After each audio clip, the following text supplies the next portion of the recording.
Hello, thank you so much for joining. I'm Dr. Vanessa, and I'm an education scientist at Life Extension. Today, I wanted to talk about some outside of the box ideas for immune support.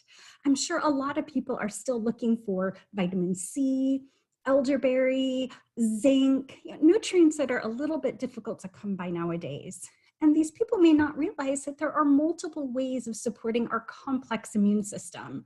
So I wanted to give some science behind some additional nutrients that can be of some support. So to start our conversation, I did want to discuss first why certain infections can be so destructive. And what it really comes down to is inflammation. Now, to be fair, inflammation is a natural process when our immune system is trying to deal with an infection. In fact, what our immune cells do is they start to release what are called cytokines. Cytokines are signaling proteins that regulate inflammation. Some cytokines promote inflammation, some cytokines suppress inflammation. Now, our immune cells, what they typically do are release just enough cytokines that will deal with the infection or the pathogen, but yet not so many that it would create damage to our healthy tissue. However, some pathogens can actually initiate almost like an overreaction of the immune system. And this is what's called a cytokine storm. Now, I'm not talking just a small increase in cytokine release. I'm talking a mass explosion of cytokines. Now, what happens is because cytokines are proteins that can get into our bloodstream and circulate throughout our system to create more of a systemic effect. This can be very damaging, not only to the tissue of origin, but also to other organs as well. Now, I want to discuss some of the major immune cell players. So when we discuss nutrition and how those affect the immune system, we'll know how these immune cells have a role. So I'm going to point out in the middle bullet here. Now, of course, there's a lot of immune cells, or again, our immune system is very complex, but the ones of interest for our discussion will be macrophage, NK cells, known as natural killer cells, B cells, and T cells. Now, the macrophage and the NK cells are part of our innate immune system. These are the first responders. They're the first one on the scene if there's trauma or infection. So I equate this to kind of like our police force. Now, macrophage, what they do is they're these kind of amorphous cell that can kind of weave in and out of our tissue. And their job is to gobble up pathogens and digest them on the inside. Now, the NK cells work a little differently. What ends up happening if there's something that's going to affect our cells, like for example, if a virus gets into our system, viruses will find a cell that they can enter, get into our cell, and almost like hijack our cellular machinery to start replicating more viruses. The NK cells, what they're doing is surveillance to see if there's any cells, our cells, that have been infected, so it can get rid of them before the virus can replicate out of control. Now, on the other side, we have our B cells and our T cells, which are part of our adaptive immune system.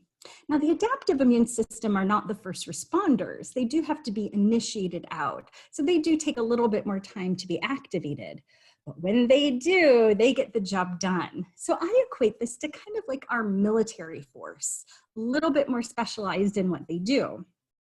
Now, B cells are a big classification of immune cells, but the ones of interest today will be the ones that create our antibodies. T cells are also a big classification of cells. For our conversation today, we will discuss the T helper cells, or the TH cells, which we'll see upcoming in the slides. So the ultimate goal here is that we want to support these immune cells. We want to make sure the macrophage, the NK cells, the B cells, and the T cells, they have what they need to do their job. But at the same time, we want to make sure that we're balancing the immune response so we don't have a potential overreaction. So what does the research say?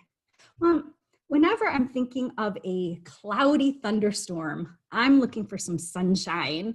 And of course, when we think sunshine, I'm thinking vitamin D. Now, we often think of vitamin C as our first line of defense for immune support, but please don't forget the importance of vitamin D. One of the mechanisms of action that's been researched is that vitamin D can slow down the macrophage release of too many inflammatory cytokines. So vitamin D helps to balance out that inflammatory response. But at the same time, vitamin D helps the macrophage do their job more efficiently. Because remember, the macrophage, they're the gobblers. They gobble up a pathogen and digest them on the inside. Part of the digestive process is macrophage utilize an enzyme called acid phosphatase and hydrogen peroxide. Vitamin D helps with the secretion of these antimicrobial compounds inside of our macrophage. So they do help to make vitamin D helps the macrophage do its job more efficiently. In addition to that, did you know that humans make antimicrobials as well? These groups of antimicrobials that humans make are called catholictins, and vitamin D helps us to make our own natural catholictin antimicrobials. Now, there was a study that came out very recently in April of 2020. The title of the study is Evidence that Vitamin D Supplementation Could Reduce the Risk of Influenza and COVID-19 Infections and Death. Now, what the researchers were looking at is an association, not necessarily a causation, but a little call out of what the researchers were saying in the blue box. They're stating that vitamin D deficiency has been found to contribute to acute respiratory distress syndrome. Now, what this means is acute respiratory distress syndrome is the aftermath of a massive inflammatory response, like a cytokine storm, and damage, oxidative damage that can happen when there's viruses, very pathogenic viruses or infections at play. So what this is showing is that low levels of vitamin D may be associated with further with complications. So really interesting article that came out very recently. Now, another nutrient that I like to think about is black cumin seed. I think of it as the great immune balancer. Now, a very important phytonutrient found in black cumin seed is thymoquinine. Now, what black cumin seed has been studied for is also to help slow down the macrophage release of too many pro-inflammatory cytokines. So helping to balance the immune response, but still on that innate immune system, like the police force, it does help to support our natural killer cell activity. So we can help to do the frontline surveillance for identifying if there's any cells that need to be gotten rid of in case they've been affected by an unwanted pathogen. In of itself, black cumin seed has antimicrobial activity. And on that adaptive immune side, like our more specialized military force of the immune system, it actually helps to balance those T cells. So this is looking at the T helper cells, or TH. Now we have two major classes of T helper cells. We have the first one, which is the T helper cell 1 group. T helper cell 1, these are the immune cells that deal with things happening inside of the cell. Like, for example, if viruses get in. Now, the T helper cell 2, a group of immune cells, they deal with things that happen outside of our cell, like, for example, parasites. Now, if we're a little bit out of balance in this response, like, for example, say we're like this, we have a stronger T helper cell 2 response than a T helper cell 1. Well, that's not to our advantage, especially if there's things out there that are affecting us inside of our cells. So we want to help to create balance for the the immune response for the T cells. And black cumin seed has been studied for that. So another nice out-of-the-box option. Now, another nutrient of importance, especially when we're talking inflammation, is curcumin. It's not just for our joints. In fact, curcumin can have a systemic effect for helping to balance and keep inflammation under control. I pulled out a study. This was published in 2015.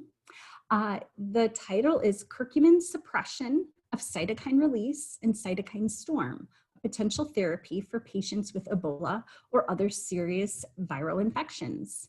Now, I'm sure a lot of you are familiar with the fact that curcumin is just very difficult to absorb by itself. Like, for example, this turmeric root here. If I'm chewing on the turmeric root and I'm swallowing free curcumin, it's probably not going to absorb very efficiently. And the reason why is because when I'm ingesting that free curcumin, it becomes rapidly conjugated. What that means is in the digestive tract, that curcumin, things start attaching to it, like sulfate molecules and glucuronide.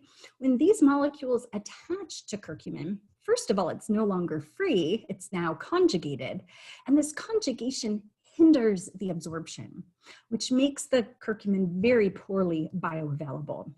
I'm going to point out a research study on an enhancement to help to support the bioactivity and bioavailability of curcumin.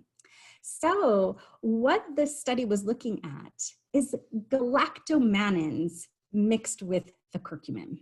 Now, what galactomannans are, they're these sticky polysaccharides from fenugreek seeds. When we surround free curcumin with these sticky polysaccharides or galactomannans, it actually protects the free curcumin from conjugation. So if I ingest that combination called curcuma galactomannoside complex, or more easily said CGM complex, when I'm ingesting the CGM complex, the sulfates and the glucuronides can't attach because of the protection that the galactomannans provide. Plus, galactomannans are a little bit sticky, so they help the curcumin to stick to the epithelial cells to enter into circulation. What this study was looking at is the CGM complex absorption compared to just plain curcumin by itself. Like if I had that turmeric root and I pulled out the free curcumin and that's all we had, those are the two comparisons. And what they found is that the CGM complex, when they measured free curcumin, they found a 45.5 times better absorption or better bioavailability.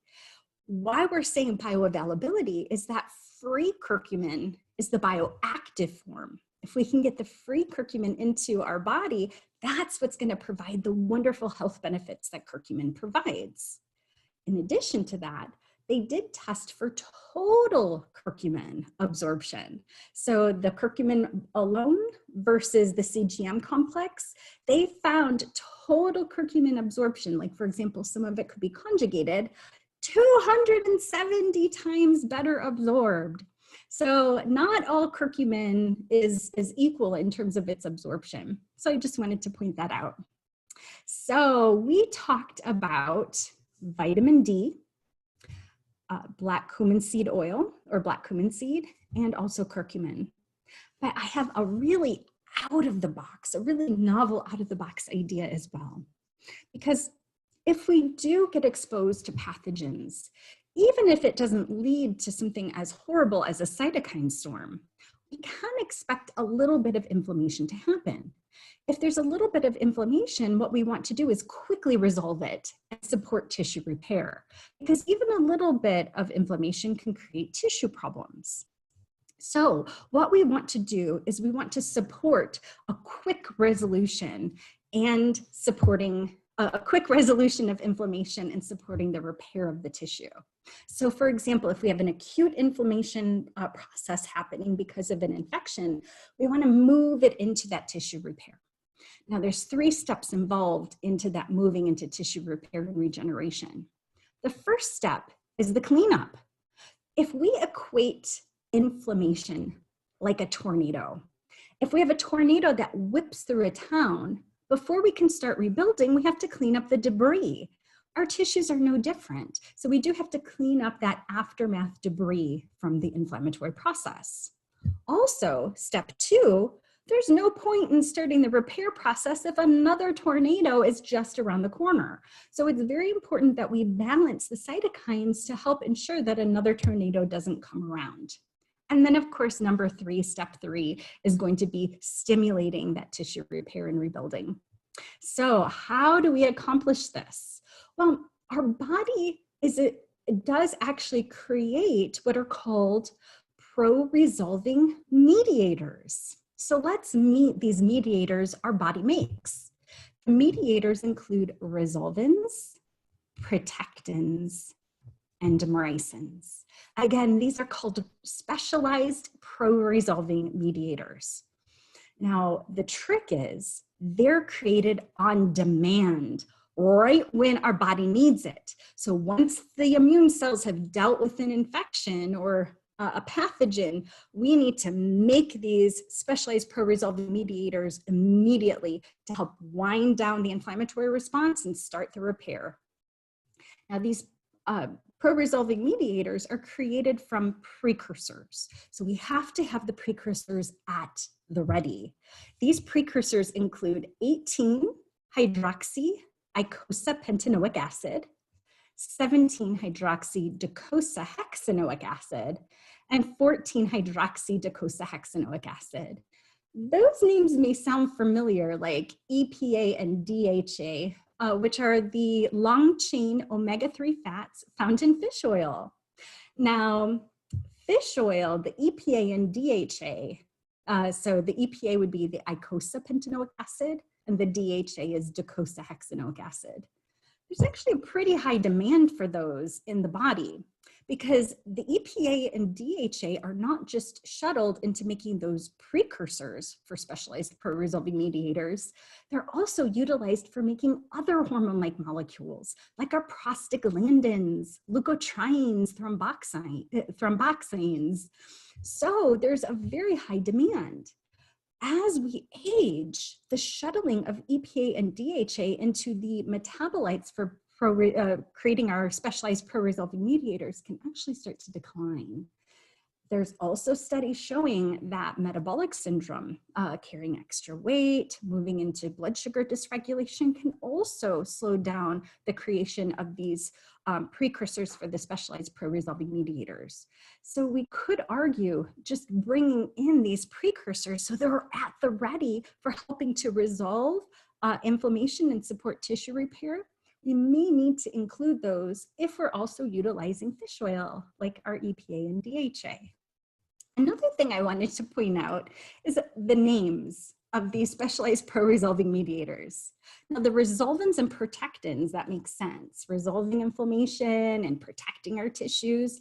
But where do myricins come from? Well, I took a look into the naming of this specialized proresolving mediator, and it's at the bottom of the screen. It actually is a combination of the words macrophage, mediator, in resolving inflammation. So that's where the name comes from.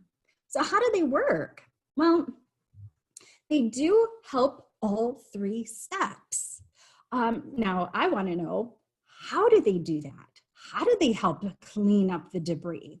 Well, the specialized proresolving mediators, are also known as SPMs, support the activation of our macrophage. Remember, the macrophage are the gobblers. We talked about them in gobbling up pathogens, but macrophage will also gobble up debris, damaged tissue and protein. So that does help with the cleanup of the tissues. Step 2 is helping to balance that cytokine response. And the SPMs do help to balance the cytokines. So we don't have another tornado whipping through our tissues again. And then step 3 is supporting the renewal, the rebuilding, the tissue regeneration. How do they do that? Well, SPMs stimulate endothelial nitric oxide. That's going to support vasodilation to get more blood flow and nutrients to support that tissue repair.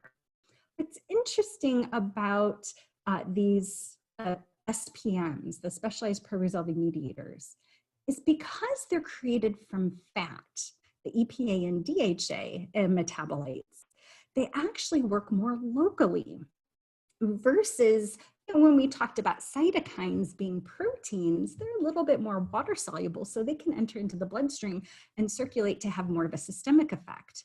These are working right where we need it. So it's going to support blood flow to the tissue where the inflammation was. So a very specialized process in the body. Now, the majority of the research studies, which there's actually a lot of studies on specialized pro-resolving mediators, revolve primarily around resolving inflammation. However, there was a study that came out investigating the specialized pro-resolving mediator effect on our immune system. What the study was looking at more of the adaptive immune side on our B cells, the ones that create our antibodies.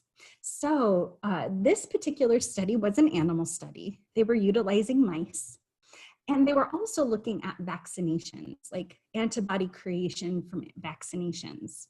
So they had two groups of mice. Both were getting vaccinations, but one was also getting the 17-hydroxydocosahexaenoic acid. So what they found when they were measuring the antibodies was that the group that did get the specialized pro-resolving mediators, they had a higher antibody production. Now, of course, we do need human studies to look deeper into whether the specialized pro-resolving mediators have a strong impact on our immune system. However, this preliminary study gives us some really nice, interesting information for future investigation. So no talk would be complete without at least talking about one hormone. In fact, there's a couple different immune modulating hormones in our body, but the one I wanted to point out was our sleepy time hormone, melatonin. So of course, melatonin is made naturally in our brain, in the pineal gland, and in our digestive tract. And of course, this is the hormone that regulates our circadian rhythms for helping sleep. However, it does also support our adaptive immune system. It supports both the T cells and the B cells. Now, what melatonin does is it helps to prime the T cells so they have a more efficient immune response. Now, there's also studies showing that melatonin helps to support antibody production as well. In addition to that, melatonin in of itself is a powerful antioxidant. Please don't forget the oxidative stress our body can be under, especially when we're exposed to pathogens. There have been specific studies on viral infections showing that melatonin can help to ease that high oxidative stress level. So please don't forget the importance of melatonin. Now, I would still suggest people, if they're going to support their melatonin levels, still taking it at night, 30 to 60 minutes before their bedtime. I wouldn't necessarily want to take this during the day when I'm trying to be active to support my adaptive immune system. So we're going to support it while we're sleeping. Now, last but not least, I want to talk about the gut immune connection. And of course, we're going to talk about probiotics. So this is our last topic, but I wanted to give a quick review of our microbiome. So our microbiome actually refers to or is defined as the trillions of microorganisms that are in and even on our body. Remember, we do have microorganisms on our skin as part of our natural flora. There's an estimated 100 trillion microorganisms found in just our digestive tract. And that's 10 times the number of microorganisms than what actually create the cells that create our body. Another number I like to memorize for myself is 70%. 70% of our immune system is found along the digestive tract. And it makes sense. If something foreign is going to come into our system, it's likely something we either inhaled or ingested. So it makes sense that there's a strong amount of our immune system located along that tract.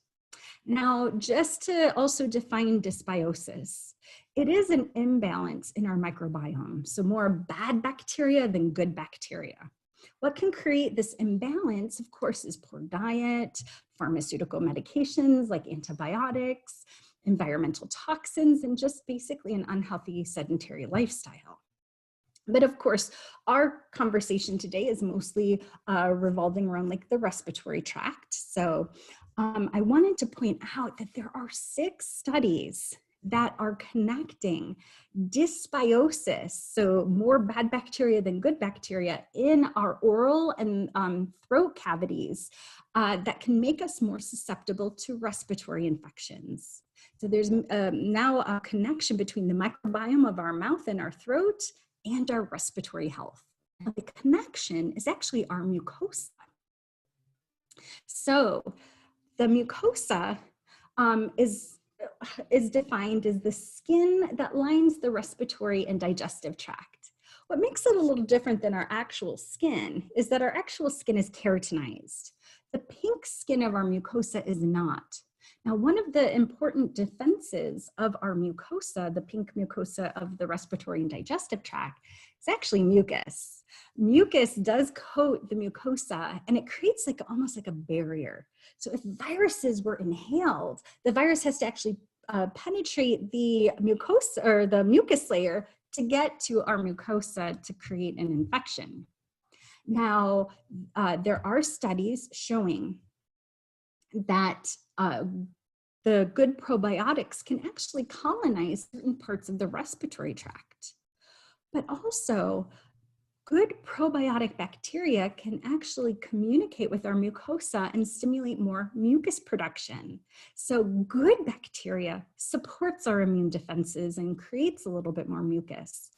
Bad bacteria actually makes our mucus layer thin. And here's one of probably the best examples of that is H. pylori. The lipopolysaccharide toxins on the outside of the H. pylori cell wall actually tell our mucosa cells that make mucus to slow down its production or stop the production of mucus, which is what creates the problems associated with the H. pylori.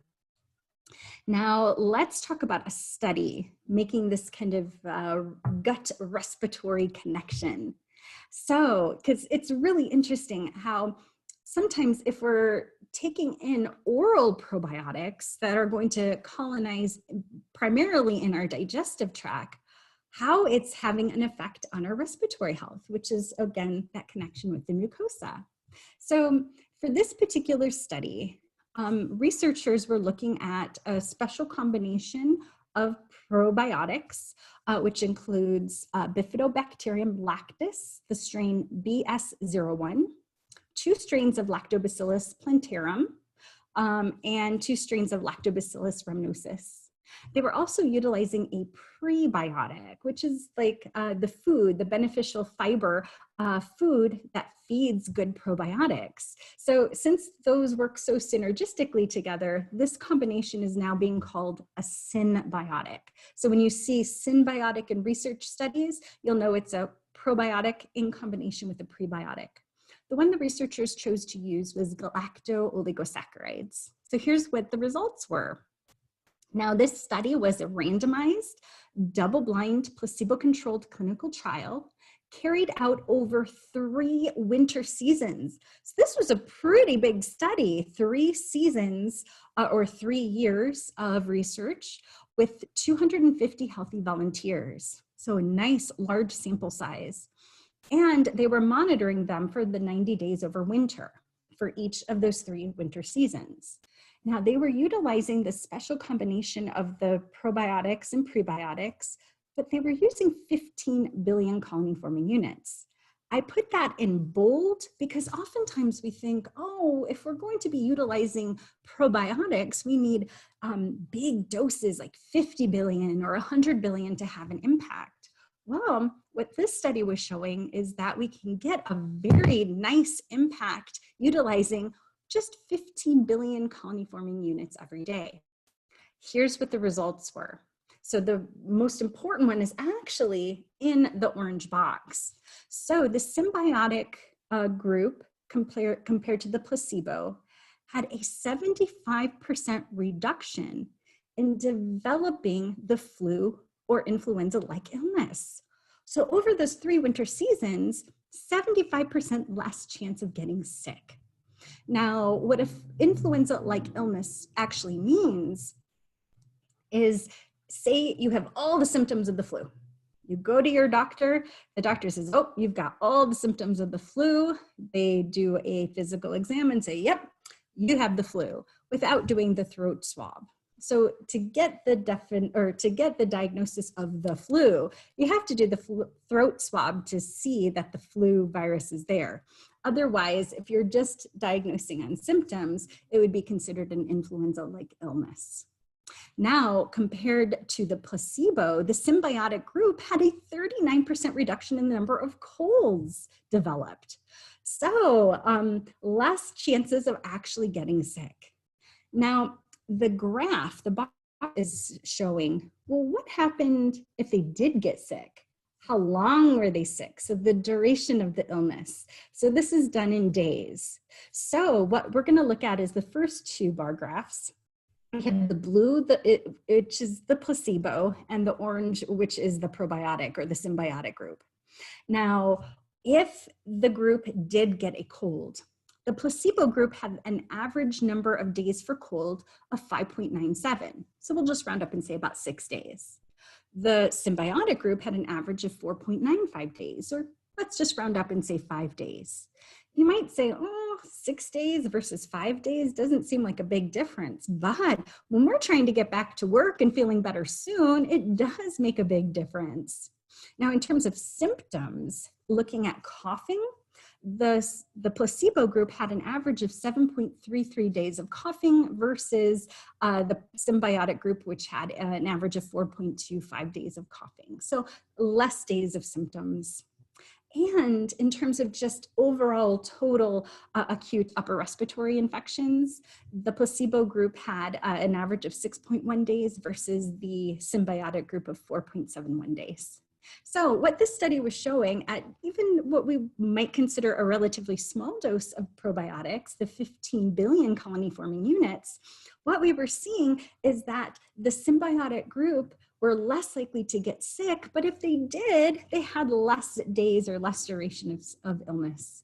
So please don't forget the importance of probiotics as well. Well, thank you so much for joining me today. I really appreciate you joining in to listen. Please stay tuned for some upcoming webinars and podcasts. And thanks so much for supporting Life Extension. Have a great day.